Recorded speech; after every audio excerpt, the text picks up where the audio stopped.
Oh, what is up? What is up? Happy Sunday morning, Husker fans.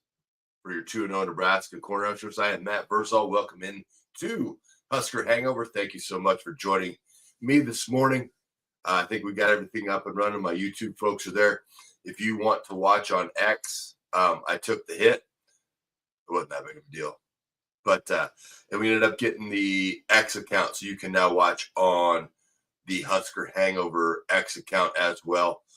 Thank you guys so much for joining us as we talk about Nebraska's victory over Akron. And let's just be honest here, a really overmatched Akron team. But in past years, this game hasn't been the way we've wanted it to go. And Nebraska was able to get out, handle business, play a shit ton of players, and get a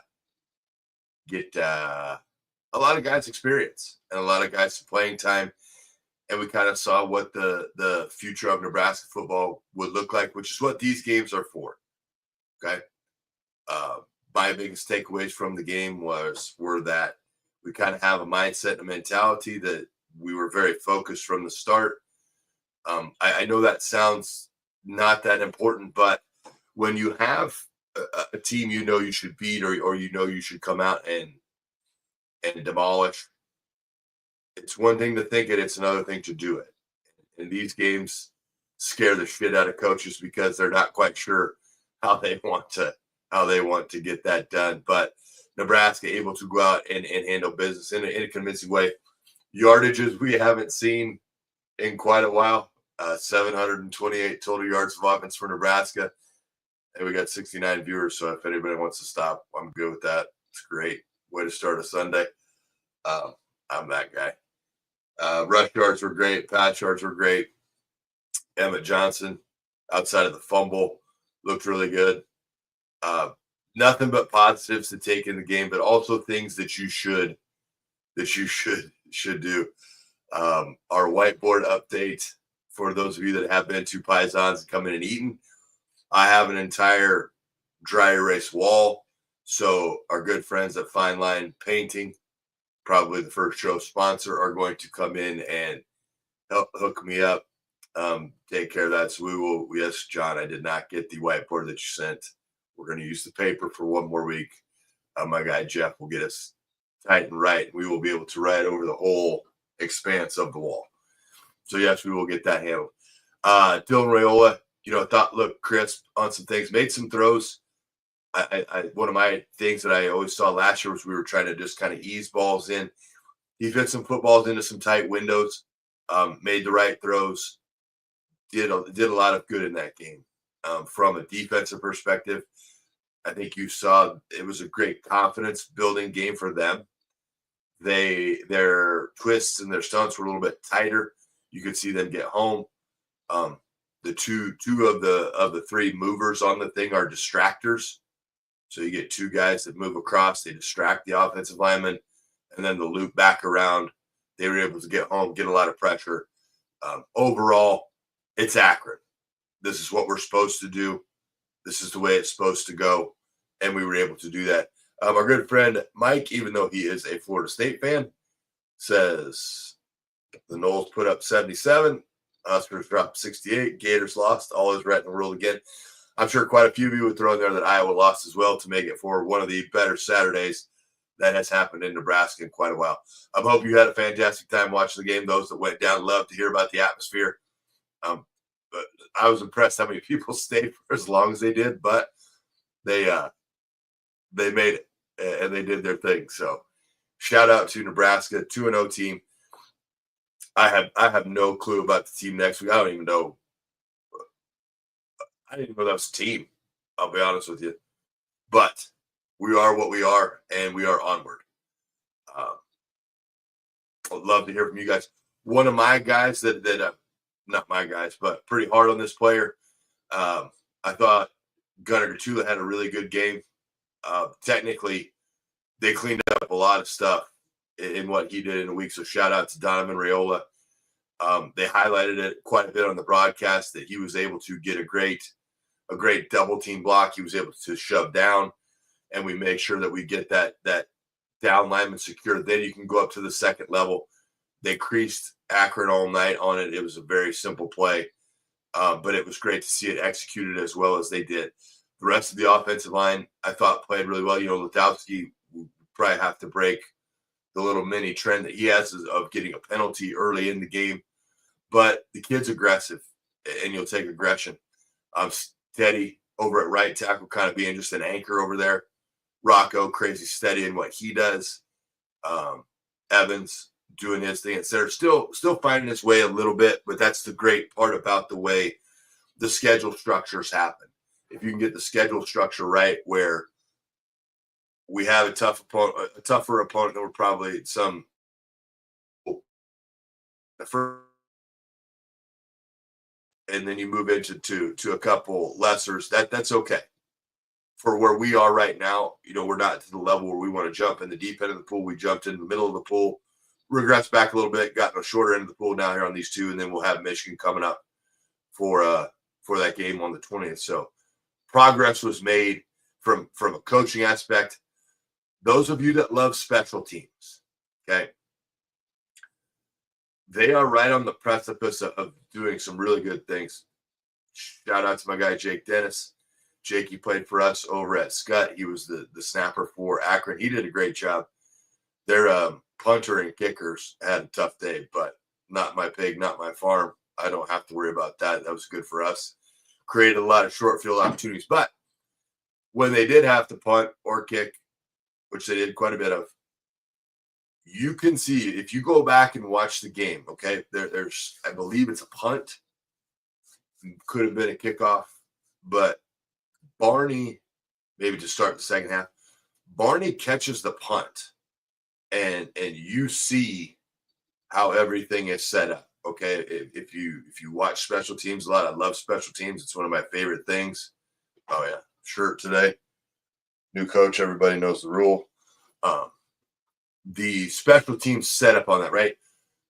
The ball was caught, and you could see everybody efforting. Now this will sound kind of insignificant, but as they're moving, they literally are watching everything to what it would have been our as we're receiving the ball, our left. Okay, they've got the whole side cleared out, and now they've got a one-on-one. Unfortunately, the gunner, or no, it wasn't the gunner, but one of their coverage guys just made a good play. Okay, but they've got it down to 1v1 in the punt, which usually we're used to us catching the ball and 7 guys being around there unblocked, and we get nothing on the return. Love what Eckler's doing. Love the enthusiasm they bring to that. Really, really, if you watch the details of it, it's all something's going to pop. They're going to get one for sure. I'd say before the end of the year, they return one kickoff or one punt for a touchdown. I'd be willing to put that out there. So I think that's super cool to see the progression in that. Probably the piece that I like the most of it is now it's a passionate side of the football. They want that to be. They want to be a contributor. They want to be a momentum changer. They want to do those things. So that's coming. I'll tell you that for free. They're gonna get one. They will in this season. So that's awesome. I can't wait for it to happen. If I'm a betting man, which I am, I would guess it's probably going to be next week, but I wouldn't be surprised if they get one against a higher caliber opponent as well. So that progress, it doesn't seem like a lot right now, but it is. It's going to be a very, very viable part of it. The punting side of it didn't have to do any, if much of that for the game, which in this game you should not punt ever. But yeah, defensively, like I said, a lot of lockdown. I think the fits where the defensive scheme led them to be, I think those were much better in the game. The first week against Cincinnati probably had the juices flowing a little bit too much. They got a little bit out over their skis, got out of lane, missed a couple of assignments. That was cleaned up this week. Okay, that was cleaned up for the most part.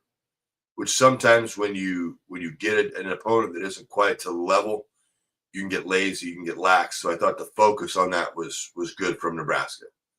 The pressure packages were nice. The coverage was good. Overall, this is just where you should be. This is what week 2 should look like. And it should look like this again in week 3. Build up a little bit of hype and try to make that game week 4 as big as you can possibly make it. You kind of saw Oklahoma had a lot of success against Michigan. I think Michigan is still a good football team. I think Oklahoma is a good football team as well. So that will be the one circled on the calendar for that 2:30 kickoff. Not looking past anybody. Houston Christian, I believe, is the next team. If somebody can give me any background on them, I'd appreciate it, because I didn't, like I said, I didn't know who the hell they were. I didn't know they had a team. There is not a lot to break down in this game. We'll possibly draw some stuff on the whiteboard. We can go over what I was talking about Gunner and what he did in the game, which was very impressive. From a week-to-week progression, he easily is my most improved from week 1 to week 2.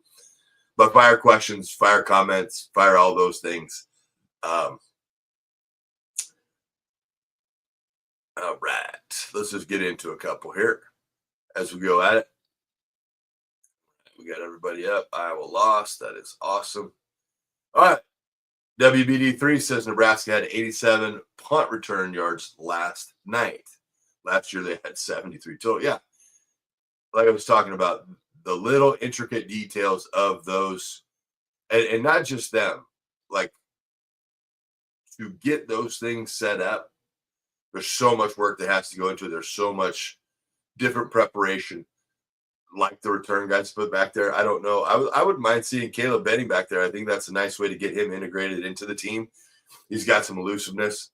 He gets that from his daddy, and that'd be another one. But yeah, as far as like last season, I think we all collectively took a deep inhale when we saw any special teams come on the field. We were just like, oh boy, what's going to happen here? Now, as I watch them, I get excited. I'm like, hey, they're going to get after this. They're gonna get something positive done here. Again, flipping the field, is a huge thing in that as they get through the season, and I can't wait to see that continue to grow. My good friend Jamie Melgoza out in Grand Island, Nebraska, says, I'm calling fool's gold on Michigan. Every time I get my hopes up, I always get let down, so I'm holding my tongue till then. Great win, though. As far as the facets of the game went, yep, couldn't agree more. It's to be in a spot where you can gain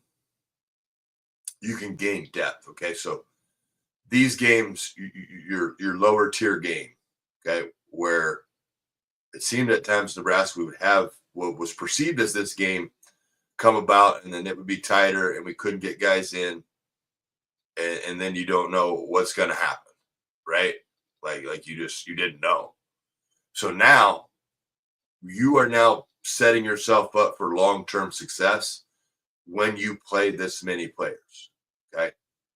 This is the time when your young guys, Sledge was in there, their other center got in, all their guards got in, Knack was in, the kid who, Matsuka, I think that's how you say his name. Those guys were all in and then having success. That builds confidence. That makes practice better. That in turn makes everything better. Okay. The more guys you can get to play live reps in any form of Division I game, that is going to help immensely as Nebraska progresses on. There's still a lot offensively that needs to be fixed. Okay, before you get into the conference season, they've got to find an ass kicker. Lindenmeyer is probably your best one at it, but they really like using the H-back, which is just like we've talked about. He's a version of a fullback to come across the formation and kick a defensive end.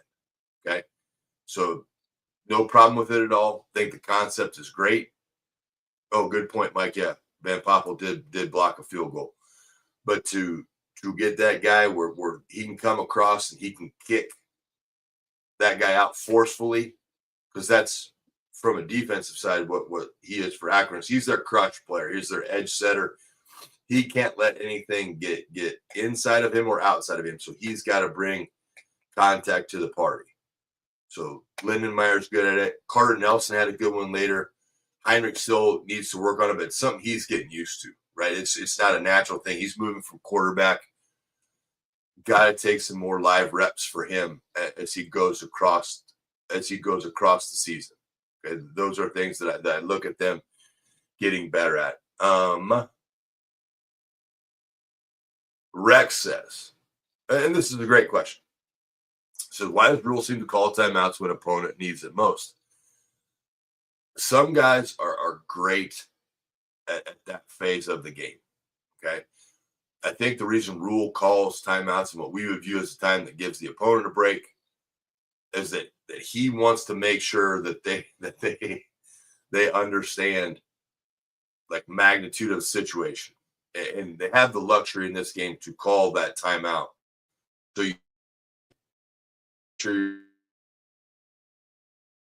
if we call this, it's not going to matter what Houston Christian does. So we're calling it, and we're going to get that done. Okay, this is going to happen. Matt Hopkinson is very good at this. All of his teams and his young programs that he used to be a part of when his boys were younger, he loves clock management. He has offered on more than one time, much as many of us old heads had. We will go down and help out. So Hops would be more than happy to be the timeout guy because he just gets it. Me, kind of get it, not my strength. I would more rather just watch what the big boys up front are doing and then make the corrections there. But yeah, it's something that I don't think it's going to hurt down the road, but I would see that start to lessen Rex as the season progresses on, as guys are continuing to evolve in the program.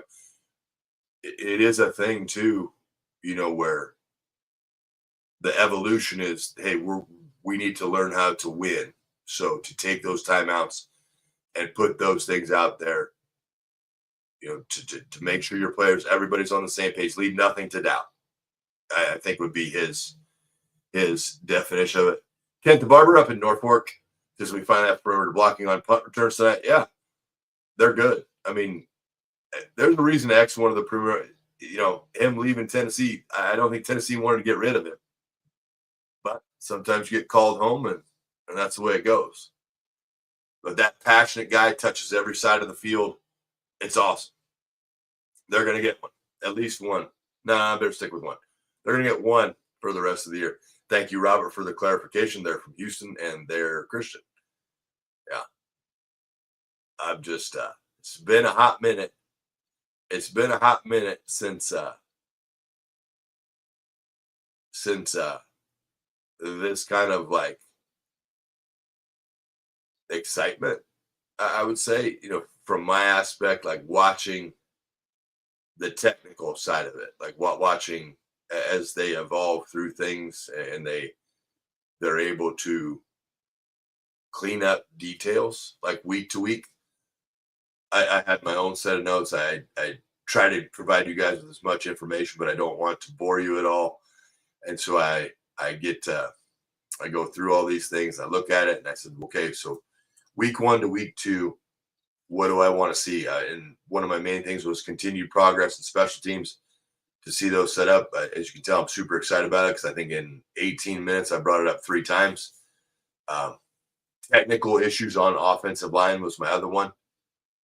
Hand placement, getting to second level, those kind of things. Movement up front initially for the offensive line is huge.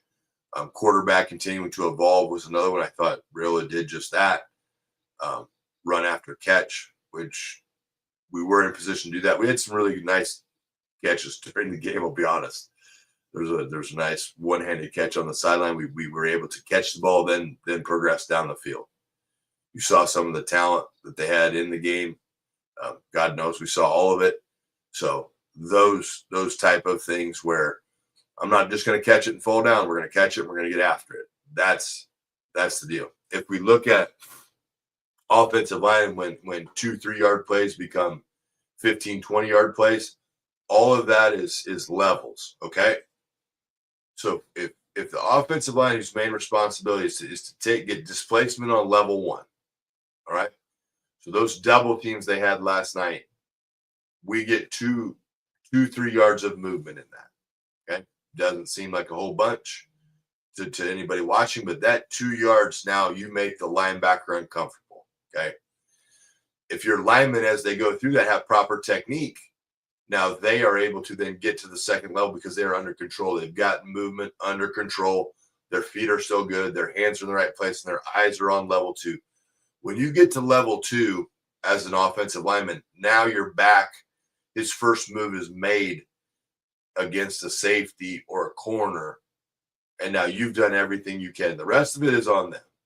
We're responsible for that first 7 yards. That's it. After 7, it's up to you, big dog. This is why they pay you the big bucks. This is why you're getting $1 million endorsement and we're getting $50,000 endorsement. We've done our job, big boy, so you head the rest of the way. But when you can make that move, in the past, as we've all watched, there were times Nebraska running backs had to make that move in the backfield. Never a good sign when you're having to make that move then. So that progression, that displacement, you have stability. I think the right side of your line is probably your most stable side of your line. Again, to see Teddy go back through and be able to overcome injury. I think when I was on Sharpie's show, he said it had been like 800 and some odd days since Teddy had played a game. So to see him get out, get in it, get after it is awesome. Because there's a lot of unknown. You have multiple surgeries on multiple parts of your body. You don't know if those parts are going to work. Only one way to test them. It's just to go out there and get after it and see what happens. So right side stable, left side in this game was good. Like I said, we talked about the penalty that Lutowski had, and then Gunner was much better. And they really, really like what Gunner does, because the 3-man rotation was not a 3-man rotation as I had thought it was going to be. I thought they were going to start Corcoran, Pritchard would be second, Gatula would get the third reps. That I was completely wrong on that. Got no problem admitting it. But the product he put on the field looked vastly different than week 1. Vastly different. Maybe it was the fact that he knew the opponent wasn't. Don't care, because he had confidence in what he did. And that's the big thing of it. When he was confident in what he was doing, it looked really good. It did. So yeah, there's a lot more positive to take away than negative. Robert, fellas are reconnecting here on the chat. Mikey says Rule said oops, that's the wrong one. Mikey said Rule last night said after the game it was good to get tuition paying guys on the field. It's a good statement. Good part about those is you never know what you're going to find. And it's not going to be a day-to-day player. It's not going to be an every snap player, but you can find special teams players in those. You can find your Legates. And if you remember Billy Legate, enjoyed watching him run down the field and just smoke people. Lance Gray, one of my personal favorites. Absolutely love that guy. But getting those guys in the game and seeing how they react is huge. Huge for the program. So positive steps taken forward for Nebraska at every phase. You saw, I think, against Cincinnati, I probably had some questions of, man, can our receivers separate? Like, can we get away from people? In this game, they were able to. And then great run after catch. Leading receivers in the game, of course, Barney had 7 catches for 132. Hunter went for 82 yards. Yeah, went for 82 yards. But you look at their yards after catch. Barney had 57 yards after catch. Great. A third of almost half of your yards. Well, no, that's not true. 60 yards after catch. And little buddy is not a big dude. He's not big. But he ain't afraid. He'll go ahead and throw his head in there and get after it. Hopefully for that 11 o'clock kickoff, nobody against Houston Christian is expecting a whole bunch. Just go down and have a day. Should see more of the same. I stress it quite a bit. The physical evolution of Nebraska football is what it is. I trust Coach Campbell and what he does. For those that don't know, he's the jacked African-American gentleman that's usually in a couple of sideline shots. He's the no bullshit kind of guy. Like, there's an expectation and it does not waver much from that. There are no excuses. as he goes through it. So that side of it, this is such a mental exercise for Nebraska football. They are learning the lessons that produce results down the road. There are no off weeks. There are no off days. Every opponent needs respect. You put the respect on them and you go. I think as we all watched, probably hope shot up quite a bit for a lot of Nebraska fans to watch the rest of the Big Ten play. Maryland, who's on the schedule, did not look like a world beater. Northwestern is Northwestern. That game is always going to be tight. They always play us well. UCLA has got some issues. Got some issues. They looked good. They looked really good. So those are all positives. Iowa lost to Iowa State. That game, that knocker. Iowa State's got something going on there, and we'll see what happens. But keep those questions coming. Mike says Latif had more passing yards than Iowa's QB Gronowski. Tell you this, Latif is, again, one game sample size, young kid getting in the game, first time in Memorial Stadium, but you see potential there. So now us as fans, I think last year we were a little bit of a holding pattern with QB. It's like, man, if Raiola gets hurt, I don't know what this looks like afterwards because we've kind of geared this thing toward his style. Doesn't really fit what any of our other quarterbacks do. So are we learning two offenses? How does this go? Latif is a guy that if he comes in, I don't think you have much to worry about. I think you're looking at the same style of offense. So Dylan now has that ability to just go let it rip, play free and fast. We saw what maybe some of us had questioned for quite a while was the athleticism of Dylan Raiola. Got out in the open field, nice little moves, progress, right? It's the mindset of I have to play, but I can't get hurt is a tough one. But he went out and he was free flowing. The kid loves the game. He really does. He's in the game the whole time. From a camaraderie aspect, to watch the guys that had gone in and done their thing, and then to see them cheering on the other guys that were getting in the game, which was just called verse all time when I would get in the game. But they were in it, okay? Again, for most people, it doesn't seem like a big deal. But when you genuinely care about like what's going on with the other guys on the team, that says a lot. Because at times in the past, it was just like, I only care about mine. I'm going to get mine. If you get in, oh well. But to see them watch these other young guys that they know work hard, that they know get after it, that they know go out and give everything they got in the game, as Rule mentioned. Good to see the tuition paying guys get in. To see them care, it says a lot about what Matt Rule has changed in his 3 years at Nebraska.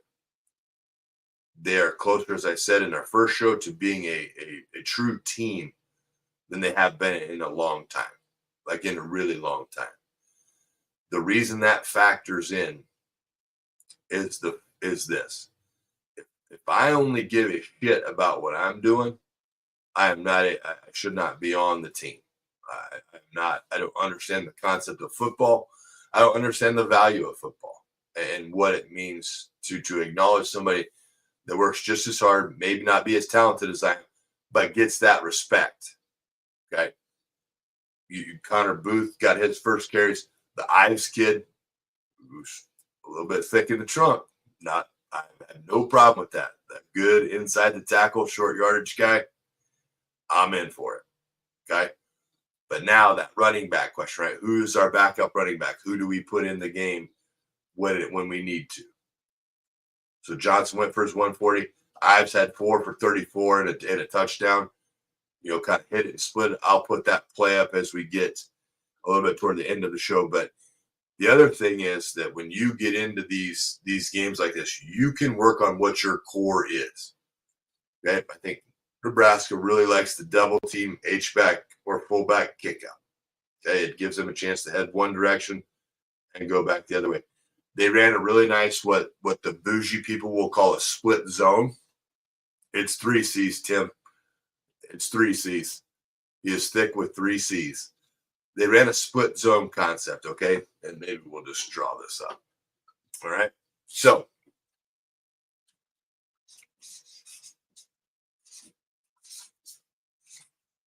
we're just going to focus on the inside part of this. There's other things going on the outside.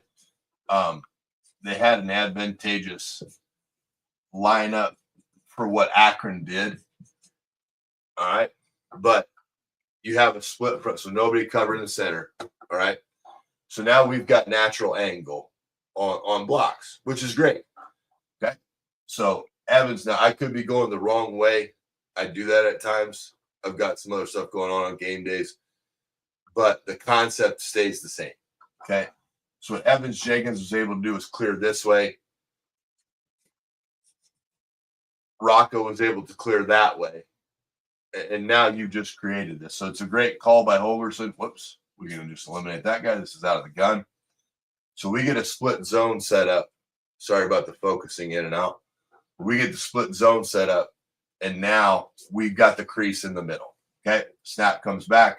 And it's just very simple. It's up in here. But the big thing is we're getting to level 2 here.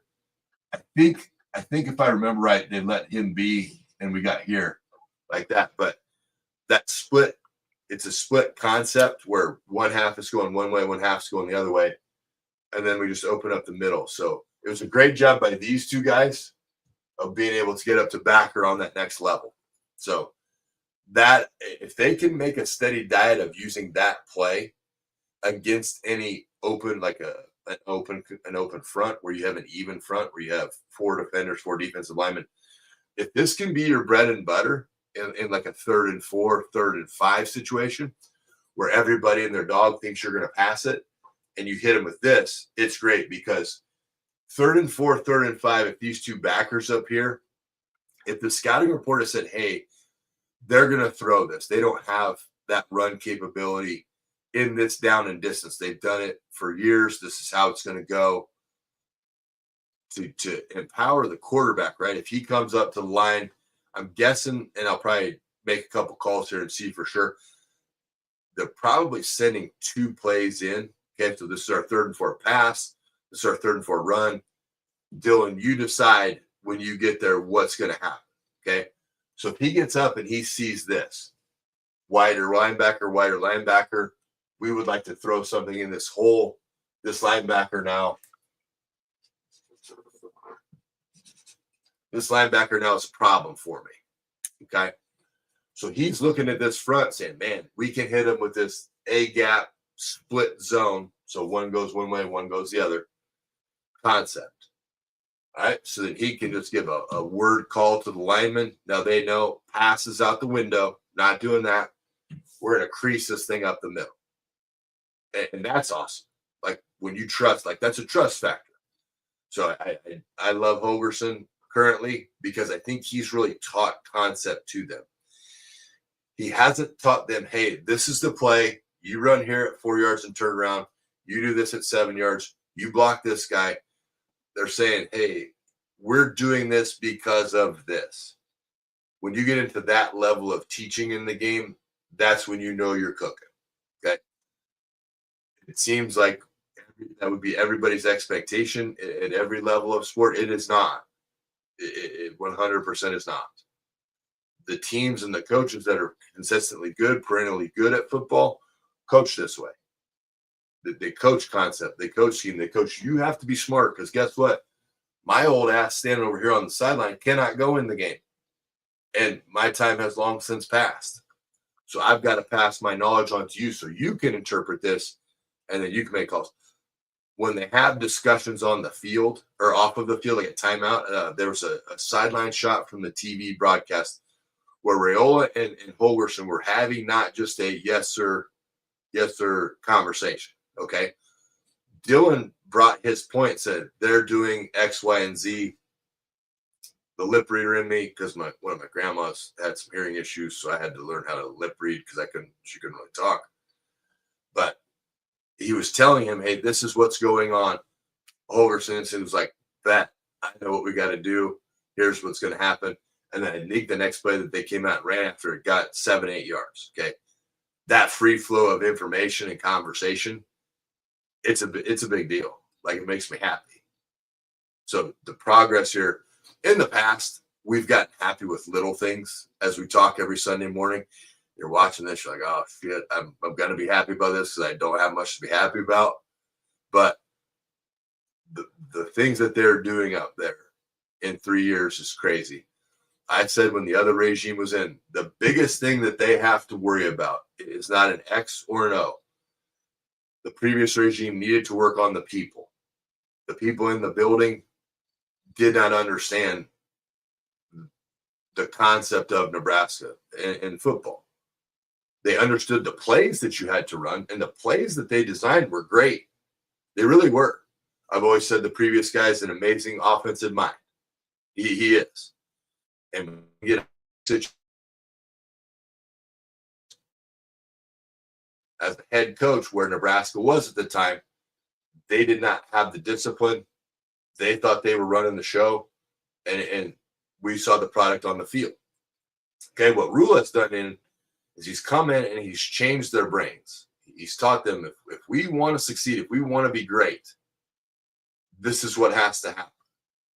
We all have to be doing the same work the best way we can.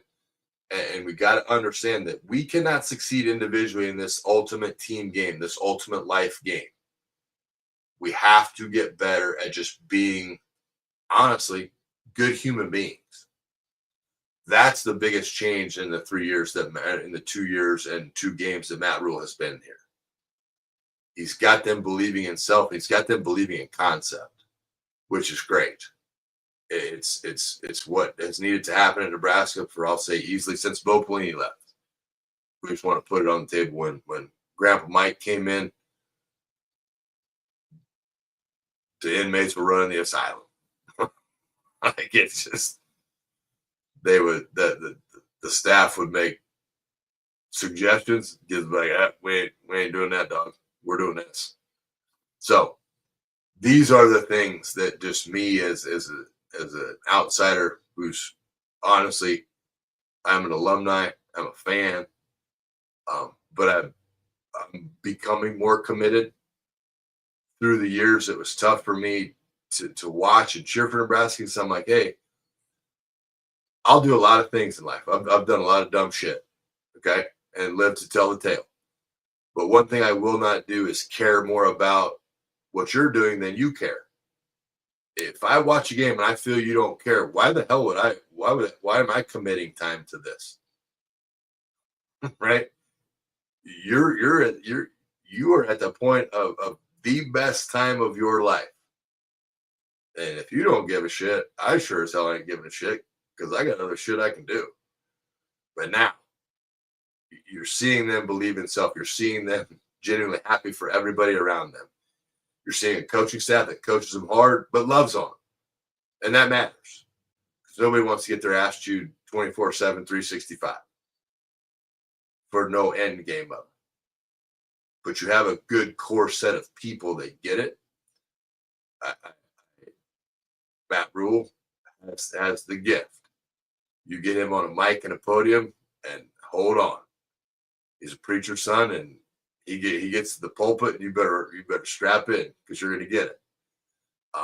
But in that, they're able to change things, and they're able to fix culture. And he's got a good group of coaches around him that I think the guys really are bound to.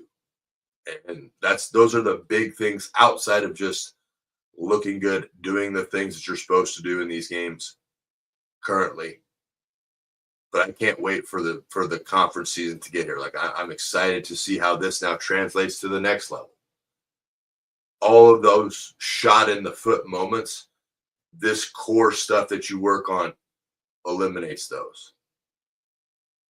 Lesser opponent games in the past were far too tight for any of us. This was never in doubt from the jump. And hey, how did the beer situation go at the stadium? I guess they camera you and you walk up to a cooler and just grab beers and take off. So if you were at the game and you had some beers, let me know how that was. That had to be a little bit of a weird experience for everybody. Like, okay, we're doing this. We're having to probably cut down the amount of booze that got snuck into the game. unless the beer was like it was at Wrigley and it was like $42 for a 24-ounce can. But yeah, I would be like, look at us go. We're evolving. But it's great to see Nebraska taking positive steps. Again, I think we have a 9-win team. Okay, if they continue on a path, you'll see that everything that they're working on is reinforced. Everything in their brain that's being rewired, unbeknownst to them, will hold. Because now the expectations are different. The way they carry themselves is different. If we could lose like the celebrations for every play of the game, I'd be super in favor of that. I get it. You knocked down a pass. It was awesome. Thank you all 200 of us for joining this morning. This is great to see. But if we could lose that and just say, this is what I'm supposed to do, I got it. Now, when you make a banger play, you make a pick, that pick six, celebrate your ass off. But when we get into I just knocked down a pass and we're doing sword, the thing and all that stuff, okay, we're only 199 now, so 200, screw you. But when you get into those, like this will continue. And I'll try to focus on not only the game and the scheme and the concepts, but the evolution of it. What's awesome blitz that they ran in the game. They ran a freaking safety blitz with Singleton that was as clean as a baby's ass. I mean, this thing was great. Inside. So they're here, right? And Singleton legit lined up like 12 yards. Okay. Defensive linemen don't fully remember exact locale, but in this, and we've talked about these blitz schemes and stuff, we'll put in the rest of them. Okay. So they obviously picked up something really early in this game. I think it was like a third down. I'll do a better job writing my notes. We were kind of busy at Paisan, so my notepad didn't get the notes that I could write down, but we had things going on. So anyway, this situation, you're going to get the concept basically of it. So they ran two what I would call, and there were multiple occasions of this. This one I think was the cleanest, and that may meld them together, but you get the gist of it. They ran two. So in this, if we just pair off, we got 4 for 5. They got 5, 4 to block. Should be easy. You got 1 free runner. Okay. What they did is they ran a game here. So now this center has to go this way. This job here was an excellent job because it was a full distraction of the guard. Okay, it was full distraction. Singleton hits this thing from like 10, 12 yards, and he is at full go. He was probably 3-4 yards from the line of scrimmage. So he's up here as the ball is being snapped. There's no one of these guys, even if he strays from his responsibility, which is to help over here, even if he strays, full head of steam, 4'6" guy, no chance. No chance that dude full head of steam. Because all he's got to do is give one little head fake this way and go back that way. Screwed. Like literally screwed. But when they hit it, so the concepts that Butler runs, I'll be honest, I love them. And it's like, I'm just genuinely happy on how it goes. But to watch scheme, concept, knowledge, if he doesn't do his job, okay, if he doesn't distract, and again, there are a couple of them that look the same, maybe have the wrong guys, not a big deal. But if he doesn't distract, or this player doesn't distract this, he can call all this down and smash this. And then you make this guy run the furthest to make the play. Okay. That's just, if you can make the furthest guy run the furthest, that's always your hope up front when you get a blitz look coming. But where none of these guys had a chance is he didn't creep up here and give it away.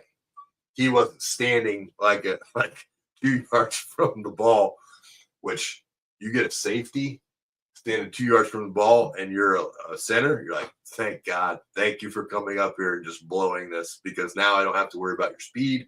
I don't have to worry about your quickness. You're in my lap. I got you. You're done. You're $165 and my 305. I will win this in a 2-yard range. But him sprinting at him From 10 yards, no chance. Sorry, dog. It ain't happening. And for me, as you move up levels of teams, so if we have Akron here, Houston Christian right here, Michigan's going to be up here. Okay, he's got a better chance. When you get to the elites like the Ohio States, better chance. But for that blitz on that play, in that situation, it was great. It was really well done. John says, quit celebrating every single play. Put your effing mouthpiece in. Yeah.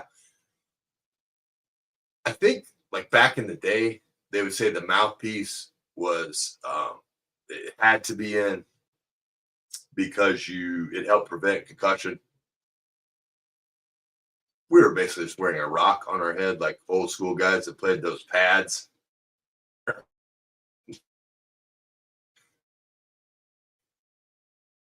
It is what it is. Like we knew what we were doing, but you put your mouthpiece in because we were from an era that you did what you were told. John, having talked to some youngs, I think they have two of them. I think they have two mouthpieces. I think they actually have a mouthpiece almost like a more Invisalign style. Some, not all, but Invisalign style mouthpiece that is in their mouth. And then the one on the outside is decor or the one hanging. So I don't know. I wouldn't do it, but I'm not fast like a lot of those guys do it. So maybe that's a cool thing. Never professed to be that cool. Keep the questions coming. Things you guys want to see. John. Hey, Johnny, you've been good this morning. You have taken 0 cheap shots at number 69. So look at you evolving. Must be happy with the win. Ongoing. Yeah, okay. So wrapping that up. You got any more questions, send them. I'll just keep going through them. On to Houston Christian, okay? Same thing, right? So what we'll learn now as we play Houston Christian is, can we be consistent in this? Can this be our MO where we'll get somebody? You saw a lot of teams. Clemson was down to Troy. K-State lost to Army, which is awesome. There were just some games where type Florida lost outright to USF. And like guys like the USF coach, I don't know. Outside of his hands, he was talking with his hands. For those that saw that game, that poor little reporter gal, he just kind of surrounding her. And I get it. You're passionate. You're caught up in it. Just back away. Don't make me feel uncomfortable as I'm watching you celebrate an awesome win. But you saw guys slip up. Are we playing teams that we could really slip up and lose to? Probably not. But are we playing teams, if we're not focused and go out and handle our business, that game can be a lot closer than you think it should be and we look stupid? Yeah, that's real. So watching now for week 3, do we continue on this evolution? Do we continue to come up with creative ways to take advantage of a lesser opponent and execute those? Can we get those things to happen on a regular basis where it's the norm and it's not the outlier? If this is this puts a lot of our minds at ease, eliminates a lot of stress and strain in my life when I'm like, yeah, we're playing this guy, but shit, who knows who's going to show up? So the evolution phase, right? Special teams continue to evolve. Arch, you're probably not going to get a punt again if we're just being honest with ourselves. So enjoy your family. I saw they were in from Australia, got to see a home game. I'm sure the Nebraska fans were fantastic, those people, and welcome to Nebraska. Hope you guys had a great time. If you want to move here, I'm sure we could work something out because Arch is the man. I'm Team Arch guy. But as we evolve in special teams, okay, this week you should break a kick. Don't care what phase. If they kick off first, it's the opening kickoff. You should have a touchdown return in special teams in this game.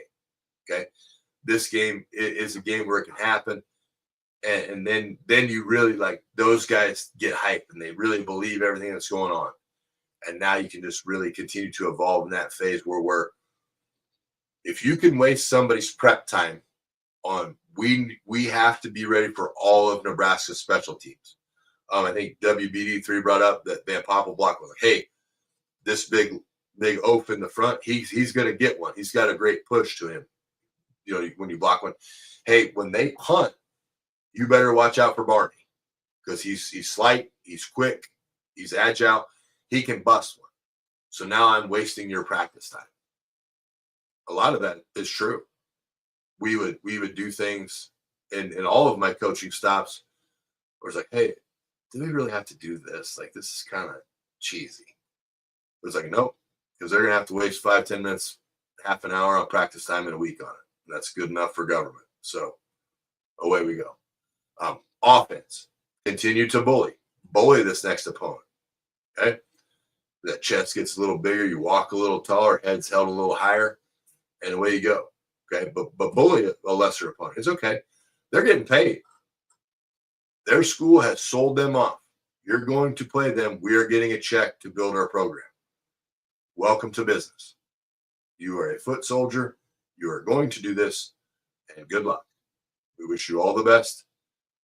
Hopefully you don't get hurt in the game. We should play a good game, and that's it. So be the bully. That's what they bring them in for. So when we bring these teams in, you're paying them to come to play, and then you lose. That's what sucks the most. We ain't doing that. Then now you get into game 4. Okay, Michigan comes in. You think you can go out and bully because you've had success against Akron, you've had success against Houston Christian. Now reality sets in. Okay, big time Division I guys, bigger players, more athletic. Your first play in that game, I'll tell you this, probably ain't gonna look worth a shit because you're used to this speed. Okay, but you have the tools in your toolbox to revert and get after. Okay, first one didn't go very well. Here we go. You get in that game, and the first play goes good, you're gonna have a day. You are gonna have a day. So those are things that as we look at the stair steps as Nebraska rebuilds itself for the first time in forever, I believe in the rebuild. These are things to watch. This is the way it should go. This is what adults coaching football looks like. And so we should be happy with this. For those that didn't like the points in the Cincinnati game, you got to love the points in this game because they handled that. I didn't apologize. I don't even know if Cincy played last week, but let me know how they did. So Maddie says, it will be interesting to see if we can push and get to the second level against big boys starting week 4. Kind of difficult to judge quickness, not speed yet. Excellent point. Former Millard West football coach Matt Smith chiming in on that. That's why I kind of brought up that the first play of that Michigan game. I don't do this often. I don't look past an opponent. I could sit here and blow sunshine and say, oh my God, Houston Christian could come in here and shock the world. They can't. I'll just tell you. Okay. So acclimation to speed is what Matt's bringing up. All right. That acclimation to the Akron kid, I'll tell you a bonus of this. The big boy from Cincy that we got to play in the first game, that was a welcome to the game. Okay. That was a welcome to the game moment because they don't see that guy in practice anymore. Nash and Ty aren't there, so you're big plotter. I'm a 2-gap player. You can't move me, guy. Wasn't there, and they did struggle with it. Okay?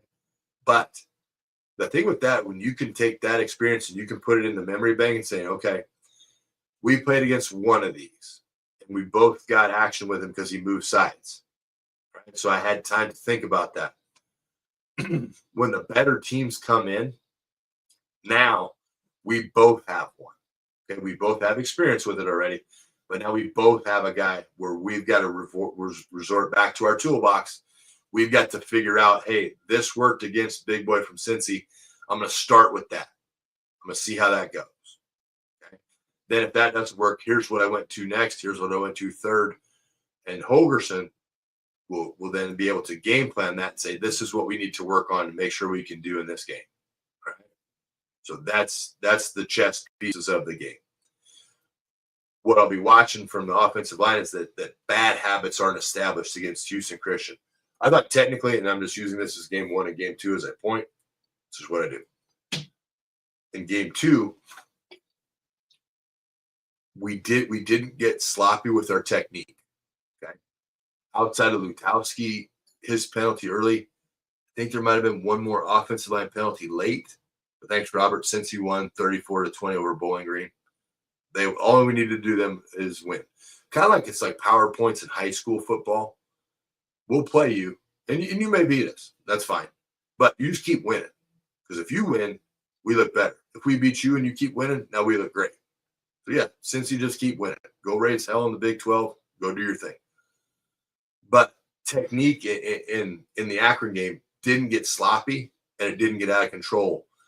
Sometimes when you know you can go play bully ball and you get after it, then you kind of lose technique. So you never want to see that. Those guys stayed in it the whole time.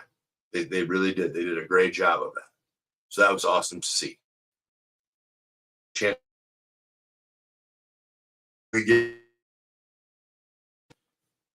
about that. Don't know what happened. We get sloppy up front. Can't happen. The expectation just ratchets up every week. There's never a backwards week. Okay, so Donovan will go in and clean up the things that he saw in the game because I would love to get the cuts, but I can't get those. But he will go in and clean that up. He's got a very high expectation. It's one of the things I love about how he coaches them is that he trusts them, number one, which I struggle with sometimes.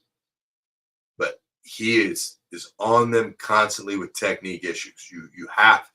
It is not something that is debatable. It has to be the expectation every time. Again, sounds like something that should just be common knowledge. It doesn't always happen. And if you let it slip through once, then it just kind of continues to fester and it expands. He does not allow it. So crazy excited to see what they get fixed from this game to go to the next game. Okay. Can't wait to see it. But the anticipation of it is awesome because it's been so long since we can think this way about Nebraska football. So love the direction everything's going. Lesser opponent, keep it all in perspective. You did what you were supposed to do. You got shut out. You scored 68 points, and you had 700 yards of total offense. Fan-fucking-tastic. Try to score 84 next week. See if you can get to the scoring explosion number. Houston Christian knows what they're doing. They are getting paid to come and play a game. The young guys take pride when you get in the game. If it's a shutout when you get in, it should be a shutout when you leave. Because you are coached the same way. You are coached the same concepts. You are coached the same techniques. Everything should be the same. Nothing should change when you get in. You may be not of the same talent, but you can use your brain, your eyes, and your anticipation to get to a spot and do your job. So those are huge things, and you continue to build depth. If you can get in these games and you can find a guy, hey man, I know he practiced hard, but we put him in there, and he had that game pop. Like he looked like a gamer. Let's try him down the road on this special team. Let's try him down the road in this situation in the game where we can almost recreate the play where he had success or looked like he was going well. We can put him in there. Offensively, love what you're doing. Okay, love it. I see my guy Carter Nelson incorporated into this thing somehow. He's a weapon. You know it. You see it in practice every day. That guy is a weapon. Figure out how to take advantage of it. Hopefully. But all is looking up in Nebraska world. Not just the game and the end results of the score, but the behind-the-scenes stuff. The culture, the expectation, the pride in your product, which that one just kind of came to me. But they're damn proud of what they do, and they should be because they've made progress. You imagine if you're a guy that's like a Teddy or a Corcoran that's been here and been through all the muck and all the shit, and now you're like, man, we kind of got some stuff going. Let's do our part now. Okay, we're old. Let's keep these guys. Another guy.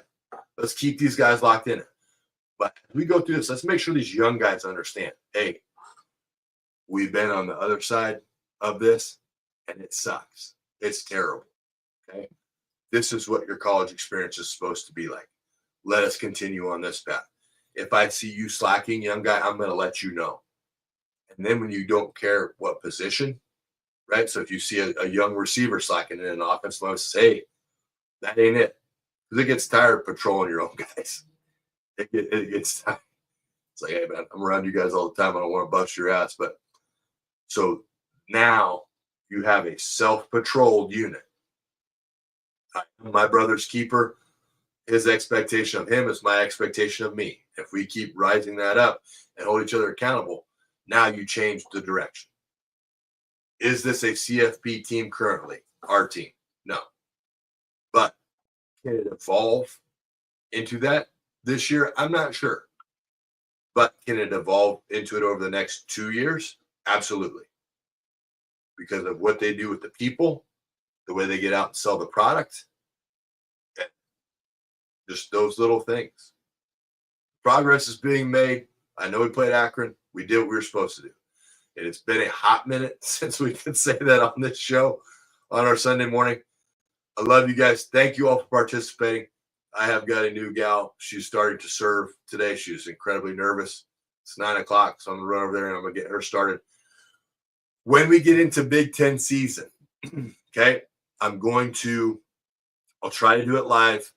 I may have to do it pre-recorded, but I'll do Husker Happy Hour, okay, where I just go in. I kind of give the things that I think are going to happen in the game. Again, I'm going to do it for the Big Ten season because I don't know who the hell plays for Houston Christian, if we're being honest with ourselves. I don't want to make a fool out of myself. But we'll do a Husker Happy Hour. I will release it or go live on that Saturday of the game. So if I record it, it will release on Saturday. If I can do it live, I'll let everybody know via the social media. Oh, my YouTube folks are back, so I got that fixed. It's on X. You can watch on X at Husker Hangover.